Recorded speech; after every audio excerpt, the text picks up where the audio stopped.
Bonjour, bienvenue à la ferme chez Jeff. Je suis Jean-François, je suis bien content de vous accueillir, de vous parler enfin. Ça fait un bon moment déjà qu'on correspond par Internet, puis avec la COVID, bien évidemment, on n'a pas eu l'occasion de se voir de visu directement.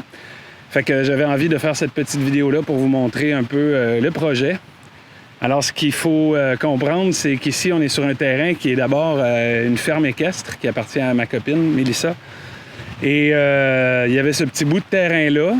Puis ça faisait un moment que je chérissais le projet de me lancer dans le maraîchage biologique.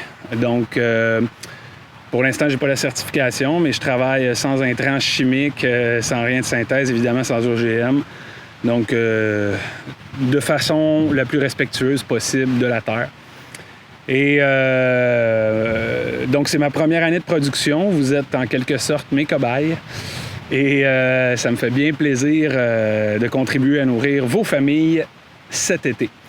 Alors, donc, pour vous donner une idée, ici, tout le terrain que vous allez voir, le jardin, qui n'est pas très grand, hein, ça fait à peu près 500 mètres carrés à peu près. Il y avait rien. Il y avait de la terre tapée. Il y avait à peu près 3-4 pouces de terre et en dessous, c'était de l'argile à la grandeur. Donc, il a fallu énormément travailler la terre. J'ai fait venir des tracteurs. On a nous-mêmes un petit tracteur. Fait qu'on a passé la herse. On a fait venir 3 voyages de compost, de gros camions de compost forestier et de fumier de cheval. Et tranquillement, avec d'autres composts plus riches en nutriments, avec des engrais naturels, du fumier de poule, etc., bien, on a été capable de monter un sol qui est beaucoup plus meuble, qui est beaucoup plus fertile. Et puis, en tout cas, pour une première année, je suis bien content. Mais ce n'est pas venu sans défi parce qu'il n'y avait aucune infrastructure, comme je l'ai dit, il n'y avait rien. Et c'est un terrain qui est bordé à l'autre bout par un fossé. Donc, le fossé, il y a un drain dedans, mais en travaillant la terre, on a bouché le drain, on a brisé le drain. Ce qui fait que quand il y a des grosses pluies, bien, ça inonde.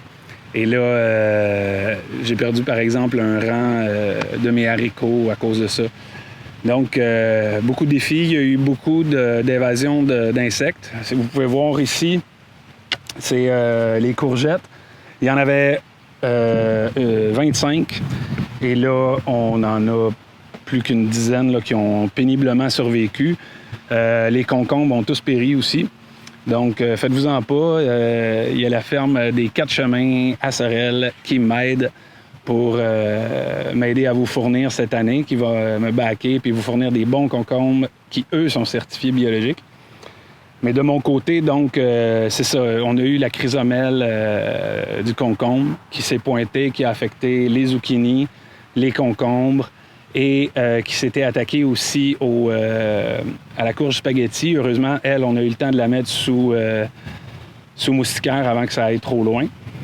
Et puis, on a réussi à récupérer quelques-uns des plants de zucchini, mais ils ont beaucoup eu du mal. Là, fait que, on va voir combien on est capable de sortir de tout ça.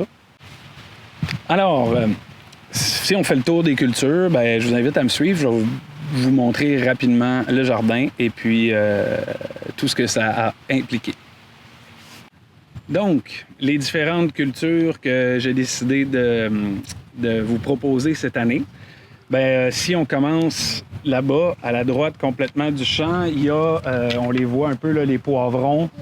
Un peu plus loin, les courgettes dont on avait parlé. Puis plus loin, derrière la palissade de bois, il y a les tomates cerises, plein de tomates indéterminées, des tomates Big Beef, donc des grosses, des petites, des bizarres, toutes sortes de couleurs. Donc, vraiment de quoi vous donner beaucoup de variété.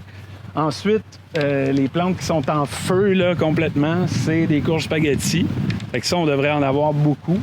Ça a super bien répondu et puis c'est très bien parti. Juste ici, à côté, il y a les choux. Donc, ça aussi, ça se passe super bien. Puis juste derrière, il y a quelques variétés de betteraves. Vous en allez en avoir des échantillons pour cette année parce qu'il n'y en a vraiment pas beaucoup. J'ai des betteraves jaunes, des betteraves rouges. Betteraves jaunes à essayer avec du fromage de chèvre, c'est vraiment super. Derrière moi, on voit la laitue. Donc, il y a de la laitue romaine, il y a du mesclun. Là, je viens de semer de la laitue Butter Crunch. Et puis, il va y en avoir plein d'autres. Donc, une bonne variété de laitue. Je m'apprête à planter de la bétacarde, du chou kale, etc. Fait que pendant les paniers là, du mois d'août, septembre, vous allez en avoir. Mes filles qui travaillent là. Donc, voilà, il n'y a pas d'exploitation d'enfants ici. C'est mes filles, fait que j'ai le droit. Donc, et puis je les fais dormir dans le tipi qui est là-bas à l'autre bout, là, tu sais, donc... non, c'est pas vrai. Ils sont bien contents d'aider leur père. Voilà. Donc là, ensuite, j'avais voulu faire des brocolis et des choux-fleurs. Et puis, malheureusement, il y a eu la grosse canicule. Ils n'ont pas supporté, donc je l'avais fait en semi-direct. Donc là, je suis en train d'en refaire faire. J'ai refait des semis tout récemment. Et je vais les transplanter d'ici une semaine ou deux à leur place dans les tunnels de moustiquaires qui sont là. Il y en a un autre en arrière. Et ça va permettre d'avoir des brocolis choux-fleurs quelque part au mois de septembre. Donc, en espérant que ça marche. C'est ma première fois brocolis choux-fleurs. Donc, ici, vous avez des carottes. C'est des petites carottes nantaises, puisque comme le sol est argileux ici, on ne peut pas avoir des longues carottes qui vont trop profond. Ils seraient stoppés en cours de route. Donc, j'ai opté pour des nantaises, des petites carottes bien sucrées, bien bonnes, puis ce qu'on appelle aussi des doigts de sorcière. C'est genre un mélange de carottes multicolores. Donc, elles sont là. Et puis, par la suite, vous avez 3 magnifiques rangs de cerises de terre qui sont en feu. Donc, on devrait avoir beaucoup de cerises de terre. Ça, j'en suis bien content. J'espère que vous aimez ça. Puis, dans le dernier rang derrière, là, au milieu des mauvaises herbes, il y a des rangs d'oignons. C'est le cas de le dire. Puis au bout complètement, il y a des tournesols. Fait que si jamais ça marche bien, ben, je vais peut-être vous envoyer un petit sac de tournesols au mois d'octobre, des tournesols séchés. Et puis pour finir, ben, il y avait 3 rangs. Maintenant, il y en a... Ben, en fait, il y avait 6 rangs. Maintenant, il y en a 4 de haricots Cobra, qui sont des haricots assez longs, verts, à rame, donc qui montent, et des haricots grimpants. Fait que là, ils sont tous en fleurs là, en ce moment. Ça augure bien. Il y en a même qui ont commencé à sortir. Là. Ça va être vraiment délicieux. Et étant donné qu'ici, à Verchères, on est très exposé au vent, il a fallu que je construise une palissade brise-vent. J'avais pas le temps d'attendre qu'une haie pousse ou quoi que ce soit. Donc, j'ai acheté du bois et j'ai commencé à fabriquer une palissade brise-vent, comme vous pouvez le voir, sur laquelle j'ai mis quelques jardinières. Là, je viens de couper les roquettes parce qu'il y avait trop monté. J'en garde quelques-unes que je laisse monter en fleurs pour récupérer les graines. Mais sinon, c'est ça, il y a ça. Puis il va y avoir des épinards aussi, des long stems. Donc, des gros épinards. Alors, c'est ce qui fait le tour du jardin. Il y a encore quelques plants qui me restent à faire. Ah oui, il y a des betteraves, il y a des radis, il y a des choses comme ça. Mais il y a quelques plants qui me restent à faire. Fait que je vous réserve encore des surprises, mais il va y avoir des beaux ajouts au jardin qui devraient arriver à temps pour le mois d'août, septembre, octobre aussi. Donc, vous devriez être très contents.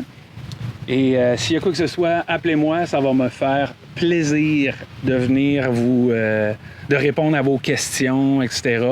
Pour ceux qui viennent chercher les paniers à la ferme, ben on va se rencontrer. Et puis, si vous avez l'occasion de venir visiter pendant l'été, écrivez-moi, appelez-moi, ça me ferait plaisir de vous rencontrer. Donc, je pourrais vous raconter encore plein de choses. Ça a été une année difficile. Je me suis barré le dos. J'ai eu beaucoup de difficultés pendant quelques semaines à travailler, ce qui explique le laisser aller dans le champ. Mais là, c'est revenu et puis on se remet au travail. J'aimerais en terminant remercier beaucoup les personnes qui sont venues bénévolement donner un coup de pouce. Il y en a plein, je ne voudrais pas les oublier, mais ils ont été mentionnés à un moment ou à un autre sur ma page Facebook que je vous invite à visiter et à laquelle je vous invite à vous abonner. Donc, merci et puis à bientôt.